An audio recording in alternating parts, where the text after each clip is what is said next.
La trama detallada de por qué Benedicto XVI renunció al sillón de Pedro en el 2013 seguramente no la conoceremos, pero podemos establecer cuáles fueron las grandes presiones que lo obligaron a retirarse, porque es casi seguro que renunció por presiones que no pudo con ellas. Benedicto sufrió grandes conflictos durante su pontificado, unos de origen interno y otros de origen externo. Pero parecería que los de origen interno se hicieron más problemáticos a corto plazo para Benedicto porque fueron usados por agentes externos para desestabilizarlo. Aquí hablaremos sobre las conspiraciones internas y externas que habrían hecho renunciar a Benedicto XVI, cómo estarían relacionadas ambas conspiraciones y qué fue lo que hizo su sucesor respecto a estas dos fuentes de conflicto.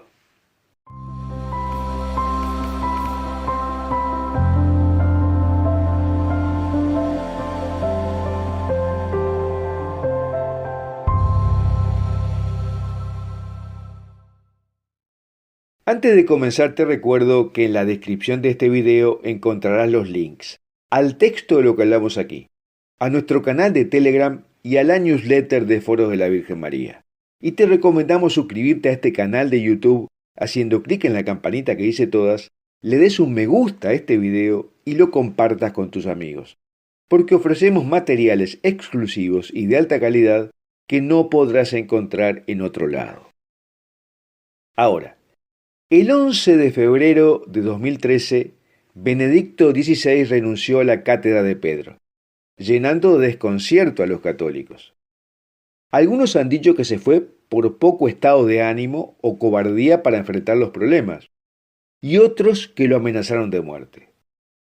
Sin embargo, al día de hoy nadie sabe con seguridad la razón de la renuncia. Y las explicaciones que él mismo ha dado son vagas como para justificar tal tremenda decisión.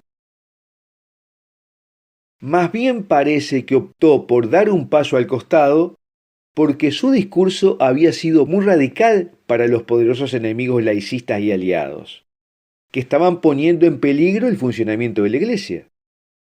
Y entonces prefirió hacer ese discurso desde una posición menos comprometedora para la Iglesia, como la que puede ser la de un papa. De hecho, la información disponible más razonable indicaría que fue obligado a renunciar por una conspiración. Y hay dos hechos que muestran claramente esta teoría y que están relacionados entre sí. El primero es la conspiración interna que comenzó con el Vatilix. Y el segundo hecho fue el ataque externo que privó al Vaticano de su participación en el sistema mundial SWIFT, que implicaba que el Banco Vaticano no podía ni enviar ni recibir dinero. Pero era solo una muestra de lo que podría venir. Comencemos por el primero.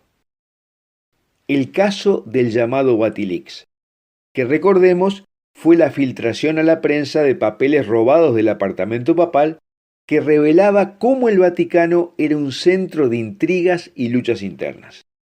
El mayordomo Paolo Gabriele fue arrestado y acusado de robarlos y filtrar correspondencia papal junto con un informático.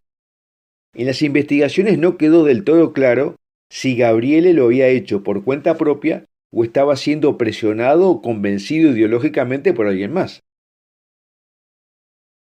Ante esto, Benedicto XVI designó a 3 cardenales de su confianza para investigar el caso, para que le informaran la trama de la conspiración.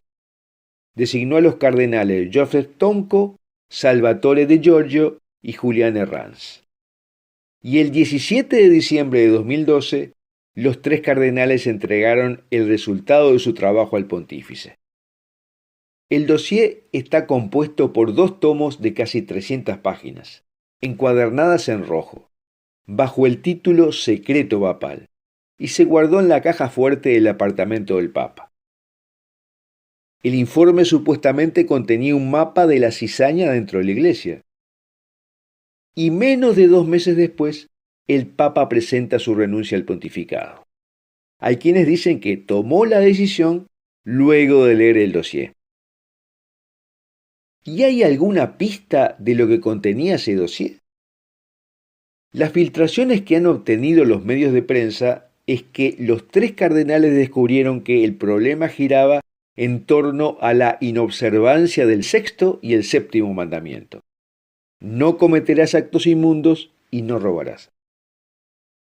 O sea, que había dentro de la iglesia una trama de robo y de actos impuros, según como entiende los mandamientos la iglesia. ¿Y cómo estarían relacionadas estas dos inobservancias? Habría una red transversal unida por la orientación sexual que tendría mucha influencia en el Vaticano y que operaba como una sociedad de ayuda mutua seleccionando a los integrantes para los ascensos, lo que se suele llamar mafia lavanda. Estos prelados estaban relacionados con personas externas y tenían encuentros en lugares como una villa en las afueras de la capital italiana, un sauna en un suburbio de Roma, un salón de belleza en el centro o una antigua residencia universitaria que estaba en uso por un arzobispo provincial italiano. Y estos prelados estarían siendo chantajeados por esas vinculaciones externas. Y eso estaría relacionado con el tema del robo y maniobras turbias en el IOR, el Banco Vaticano. Esta filtración salió a luz luego que Benedicto XVI presentara la renuncia. Y el secretario de prensa del momento utilizó la típica frase de no desmentir ni validar lo que dijo la prensa sobre el dossier, y atribuyó las especulaciones a las maniobras para la elección del próximo Papa, en el entendido que esta información podría persuadir a los cardenales para que elijan como Papa a uno que no sea italiano ni resida en el Vaticano, para tratar de imponer alguna reforma en la curia. Este dossier luego pasó a manos de Francisco y no se volvió a hablar de él. Pero recordemos que en los primeros meses de su pontificado se promocionó mucho su actividad respecto a la reforma de la curia vaticana, noticia que luego fue casi desapareciendo de los titulares mediáticos. Pero hay un segundo hecho que podría estar relacionado con el dossier rojo. En el 2017 surgieron trascendidos sobre la presión que el gobierno de Barack Obama habría realizado sobre Benedicto XVI, al punto que algunos grupos católicos pidieron al presidente que sucedió a Obama que abriera una comisión de investigación para averiguar si la administración de Obama ejerció efectivamente presiones sobre Benedicto. ¿Y por qué habrían sido esas presiones? El malestar estaría dado por 2 temas. Uno fue el conflicto que desató Benedicto XVI con los musulmanes en la conferencia de 2006 de Ratisbona, donde Benedicto denunció que en Occidente el Estado está empujando hacia una agenda secular de cambio moral y cultural, y esa agenda está tirando para afuera la Iglesia, no solo de la plaza pública, sino de la cultura.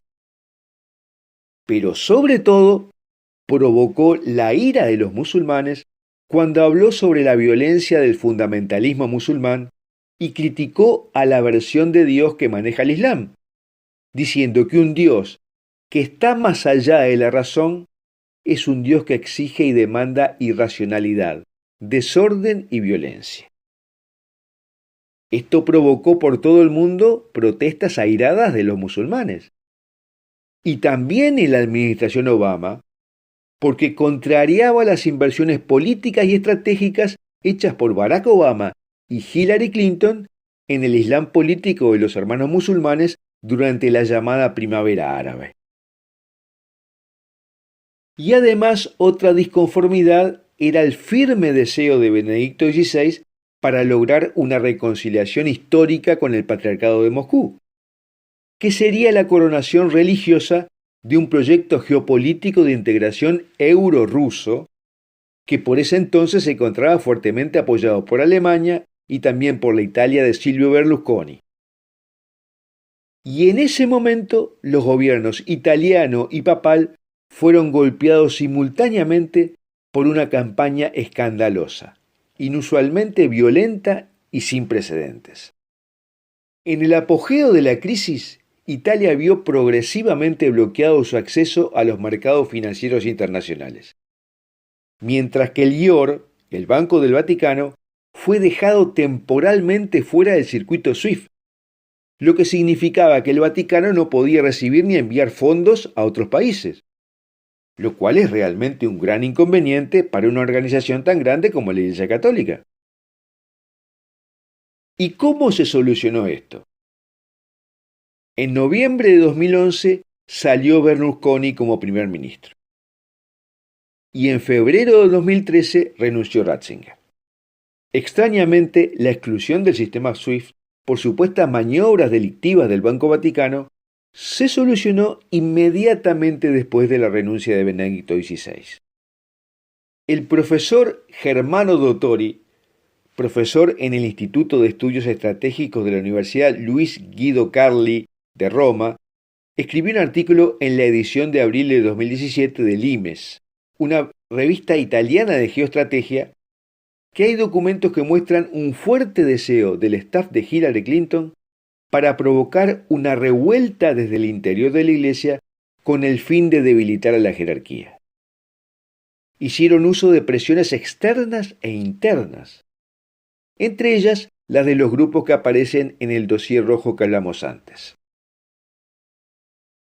¿Y cuál fue la política del sucesor de Benedicto XVI?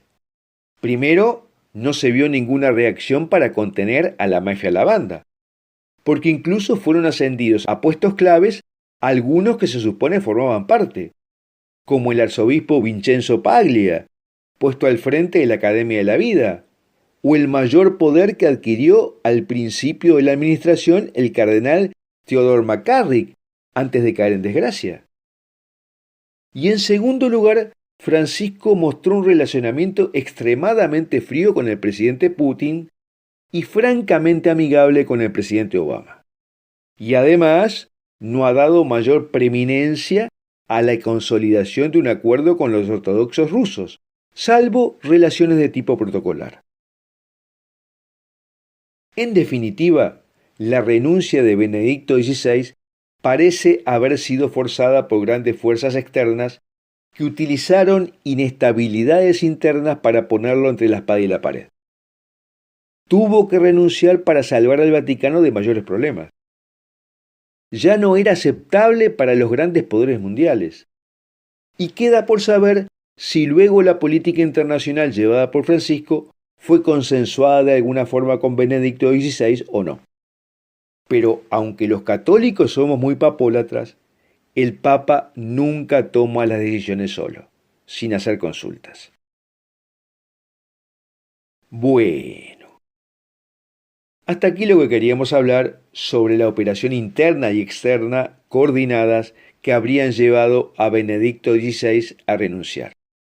Y me gustaría preguntarte si te parece razonable esta explicación de cómo Benedicto fue obligado a renunciar o si crees que hay otra explicación.